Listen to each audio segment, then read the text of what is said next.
Hey everybody, it is Mandy Thompson here to talk to you about the chase. Today, what I want to talk about, the idea that I want to bring to you is, let me ask you this first. Do you have plans for your creativity, for your projects and your ideas and your passions? Do you know where you're going in the next year or the next 5 years? Is there a sort of beacon on the horizon for you, something you can track with, keep you in line with those goals?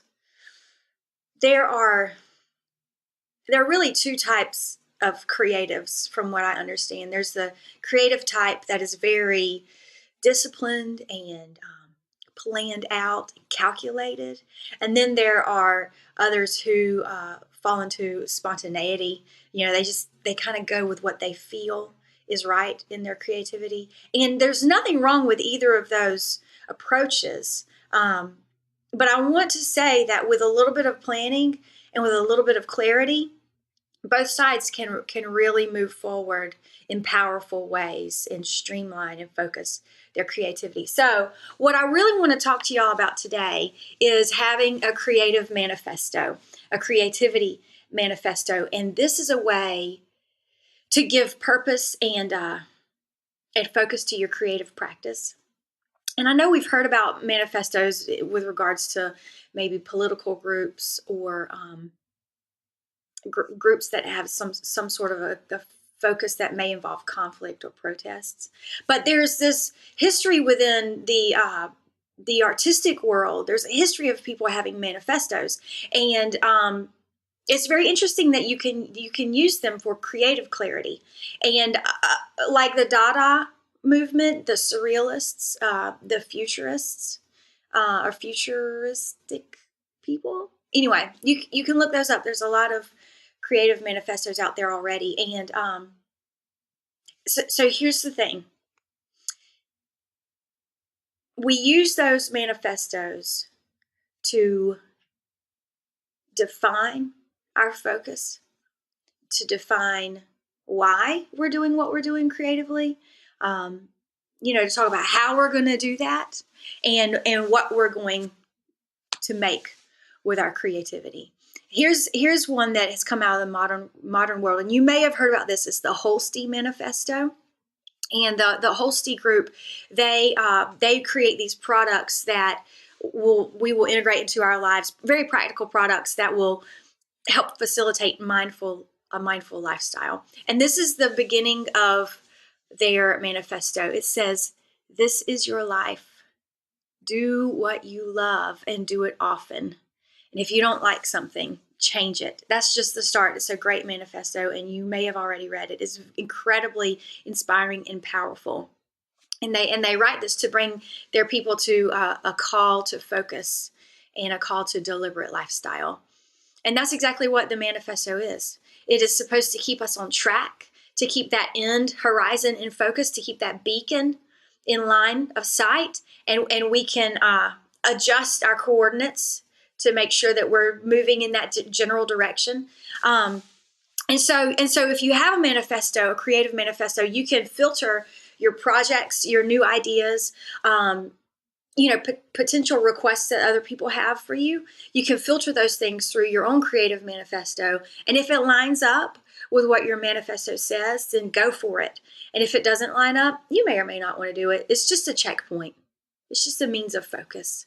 So these are the questions that we ask if we want to make our own creativity manifesto. These are the questions you want to ask yourself that will help you put words to the body of your manifesto. You want to ask, what do I want to do? Why do I want to do it? And how am I going to get it done? How am I going to do this?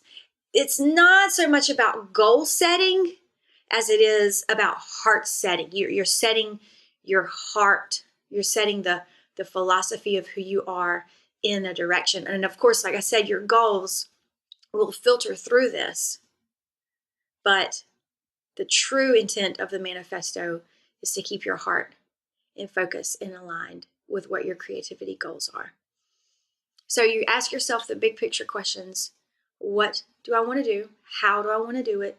and why. What, why, and how. What, how, why, how, what. However you want to order them, but those are the three elements, the heart behind that. Okay, and yes, I do have a creativity manifesto, and I want to read it for you guys. Here we go. Creating is like breathing, more like exhaling.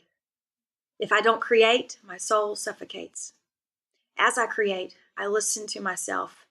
I discover emotions and fears and passions and convictions. I pray soft and subtle prayers, both mine and others.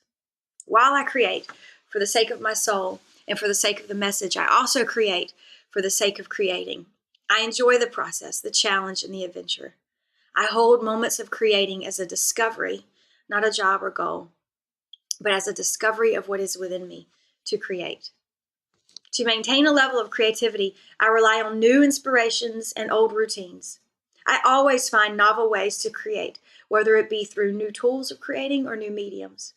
Predictability and routine provide the best environments for my soul to have the energy to create. And if life demands adaptation and change, both being very creative endeavors, then I will be depleted of my inner creativity. To foster my creative edge, I must constantly educate and challenge myself. New books, new lessons, new tools, new goals, new creative endeavors. If I don't grow, I will lose speed and possibly halt. This development is a monster of a task, and I often feel I am hindered by my own limitations. But I will continue to grow. I will continue to climb upwards to new heights of achievement. I may never ascend to the top of this Everest, but I will strive to get above the snow line. Each year, I will make a creative goal for myself. This goal will exist as an end in sight and a way to monitor progress, and will also fuel me to keep a steady pace with new ideas and tools and challenges. That's my creative manifesto. It's mine. I wrote it with my own creative needs and creative desires in place. It's the what, it's the why, and it's the how of my own creative process. And so yes, I want to challenge you to write your creative manifesto, print it, frame it, hang it in your studio or in your office space, and keep it in front of you as you question, as you question those new ideas, new goals, and new projects you might chase after. Have it set like a beacon on the horizon. You can always shift your direction and generally follow that beacon. So thank you for watching. I'm really looking forward to the conversation in the chase, and I'll see you next time.